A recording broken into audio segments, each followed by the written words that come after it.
Hello friends, Bharati చెప్పే కథలకు స్వాగతం అండి. ఈ కథ పేరు మృత్యుగండం.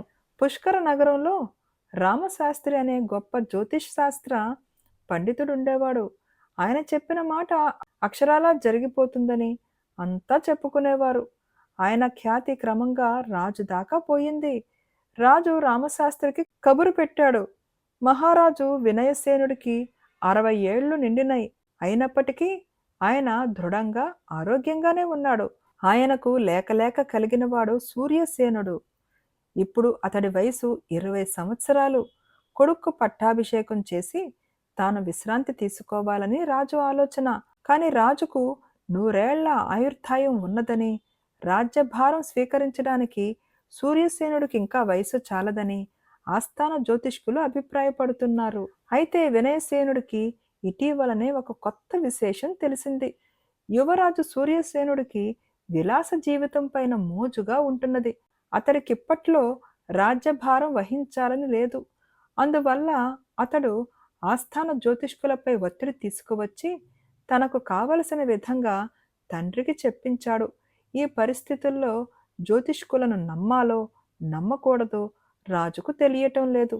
ఈ సమయంలో ఆయనకు రామశాస్త్రిని గురించి తెలిసింది. వినయసేనుడు తన పరిస్థితిని రామశాస్త్రికి చెప్పి, పండితవర్య, ఎటువంటి ప్రలోభాలకు గురి కాకుండా మీరు మా ఇద్దరు జాతకాలను పరిశీలించి సత్యం చెప్పవలసి ఉన్నది అన్నాడు. రామశాస్త్రి అందుకు అంగీకరించి ముందుగా రాజు వినయసేనుడి జాతకాన్ని పరిశీలించాడు. తరువాత సూర్యసేనుడి జాతకాన్ని చూసి రాజుతో, మహాప్రభు, ఇది చాలా విచిత్రంగా ఉన్నది. ఈరోజే తమ చిరంజీవికి వివాహం జరగనున్నది. అది ఒక కోయ యువతితో. ముహూర్తం సమయం సరిగ్గా అర్ధరాత్రి అన్నాడు. వినయసేనుడు కంగారుపడి, చిరంజీవి నగరంలో విలాసాలు మరిగాడని నేనే ప్రోత్సహించి 4 రోజుల క్రితం అరణ్యానికి వేటకు పంపాను.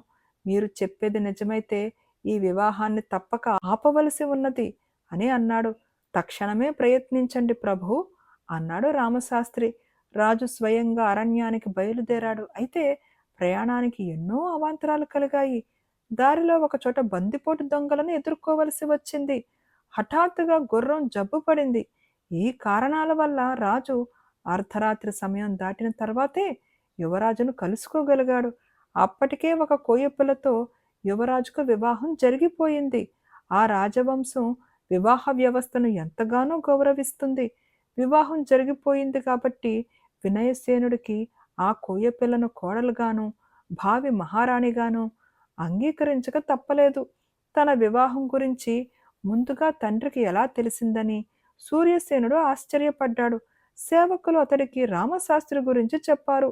అతడు రాజధాని చేరుతూనే రామశాస్త్రిని కలుసుకుని, మీ ప్రతిభ గురించి విన్నాను. నా మీద ఇప్పట్లో రాజ్యభారం పడకుండా చూడవలసిన బాధ్యత మీది. ఇందుకు ప్రతిఫలంగా మీకు పుష్కలంగా ధనం ఇచ్చుకోగలను అన్నాడు. రామశాస్త్రి ఏమీ చెప్పకుండా మౌనంగా ఊరుకున్నాడు. రాజు రామశాస్త్రిని పిలిపించి ఎంతో దిగులుగా, నా కొడుకు మా వంశాచారాన్ని మంట కలిపాడు. ముందు ముందు మా రాజవంశపు చరిత్ర ఎంత హాస్యాస్పదంగా ఉంటుందో అని భయంగా ఉన్నది అన్నాడు. దిగులు పడకండి మహాప్రభు, మీ కోడలు అచిరకాలంలోనే రాజమర్యాదలన్నీ వంట పట్టించుకోగలదు.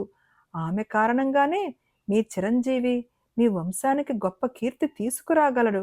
మీరు వెంటనే అతన్ని పట్టాభిషిక్తుణ్ణి చేసి కొంతకాలం పాటు పరిపాలనా విషయాల్లో శిక్షణ ఇవ్వండి అన్నాడు రామశాస్త్రి. కోడలైన కోయపిల్ల తమ ఆచార వ్యవహారాలను అలవరుచుకునే వరకు కొడుక్కు రాజ్యాభిషేకం చెయ్యటం వినయసేనుడికి ఇష్టం లేదు. అదే ఆయన రామశాస్త్రికి చెప్పాడు. రామశాస్త్రి ఆ ఆలోచన సరికాదు అన్నాడు. ఇద్దరి మధ్య కొంతసేపు వాదం జరిగింది. ఆఖరకు రాజు రామశాస్త్రి చెప్పిన ప్రకారమే చెయ్యాలనుకున్నాడు. రామశాస్త్రి నిర్ణయించిన ముహూర్తాన సూర్యసేనుడికి పట్టాభిషేకం జరిగింది. అతడు రాజయ్యాడు.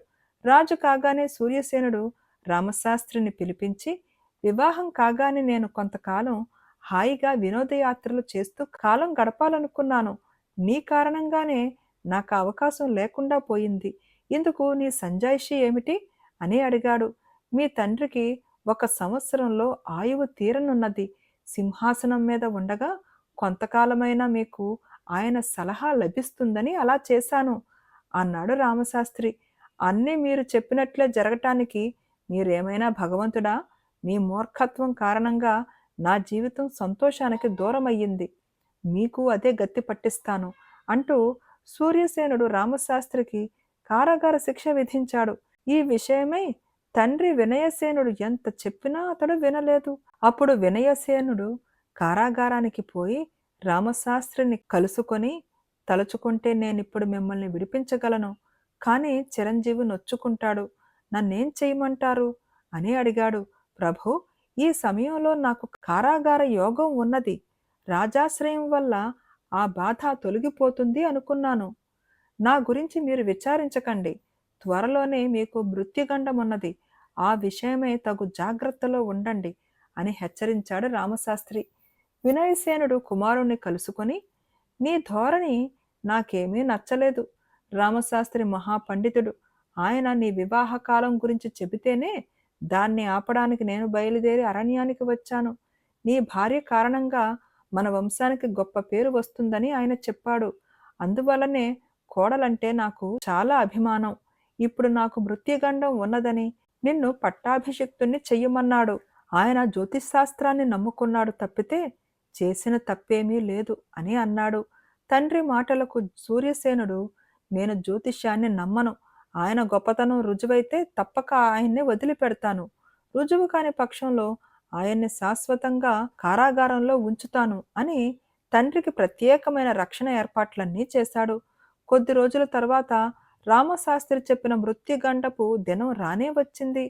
ఆ రోజు వినయసేనుడు గది నుంచి కదలకుండా ఏర్పాట్లు చేశాడు. సూర్యసేనుడే ఆయన పక్కన కూర్చున్నాడు. రాజు చుట్టూ ఘనవైద్యులు అద్భుత మూలికలతో ఆసీనులయ్యారు. మృత్యువు ఏ రూపంలో వస్తుందో అని తండ్రి కొడుకులిద్దరూ 1000 కళ్ళతో కనిపెట్టి చూస్తున్నారు. అది వాళ్ళిద్దరికీ రామశాస్త్రికి మాత్రమే తెలిసిన రహస్యం. సరిగ్గా రామశాస్త్రి చెప్పిన క్షణాన వినయసేనుడు ఒక పెద్ద కేక పెట్టి తల వాల్చేశాడు. వైద్యులు ఆయన్ని పరీక్షించి గుండె ఆగడం వల్ల మరణించినట్టు నిర్ణయించారు. జరిగినదేమంటే, రాజు శయనించిన మంచం పైన వేళ్లాడుతున్న దీపగుచ్చం మీదకి ఎలాగో ఒక పెద్ద బల్లి చేరింది. ఏ కారణం వల్లనో అది జారి మంచం మీద పడింది. మృత్యు భయంతో ఉన్న వినయసేనుడికి తన మీదకి మృత్యువు లంఘించినట్టుగా తోచి పెద్ద కేక పెట్టాడు. గుండె ఆగిపోయింది. ఆ సంఘటనకు సూర్యసేనుడు ఆశ్చర్యపోయాడు. అతడు రామశాస్త్రి వద్దకు వచ్చి, నేను తమ ప్రతిభను అర్థం చేసుకోలేకపోయాను. నన్ను క్షమించండి. మీ జ్యోతిష పాండిత్యంతో నా పరిపాలనా నిర్వహణలో సాయపడండి అని వేడుకున్నాడు. ఆ మాటలకు రామశాస్త్రి నవ్వి, మహారాజా, జ్యోతిష శాస్త్రం పట్ల మీకు కలిగిన అభిమానానికి ఆనందిస్తున్నాను. కానీ జ్యోతిష పండితుడిగా మీకు రాజ్య వ్యవహారాల్లో సహాయం చేయగల శక్తి నాకు లేదు, క్షమించండి అని రాజు దగ్గర సెలవు తీసుకుని వెళ్ళిపోయాడు.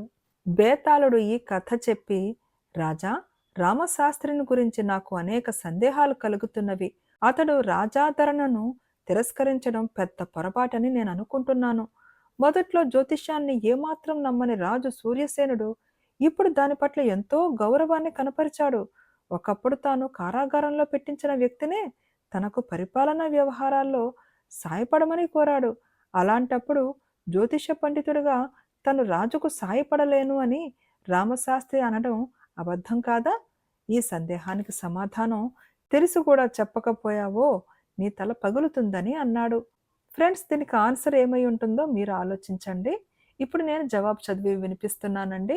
దానికి విక్రమార్కుడు, రామశాస్త్రి తాను అభ్యసించిన జ్యోతిష శాస్త్రంలో సాటిలేని పండితుడే కాక గొప్ప నిజాయితీపరుడు కూడా. రాజుకు తన పాండిత్యం ద్వారా సాయపడలేనని అతను అనడం అబద్ధం కాదు. ఎందుకంటే కోయపిల్లతో యువరాజుకు వివాహం జరగబోతున్నదని ముందుగా చెప్పినా ముసలిరాజు దాన్ని ఆపలేకపోయాడు. మృత్యుగండాన్ని గురించి కూడా ఇంతే జరిగింది. ముందే తెలిసి రామశాస్త్రి కారాగార వాసం తప్పించుకోలేకపోయాడు.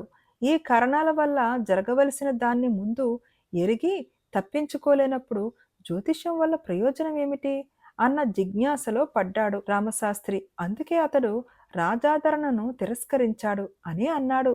రాజుకు ఈ విధంగా మౌనభంగం కలగగానే బేతాళుడు శవంతో సహా మాయమై తిరిగి చెట్టెక్కాడు.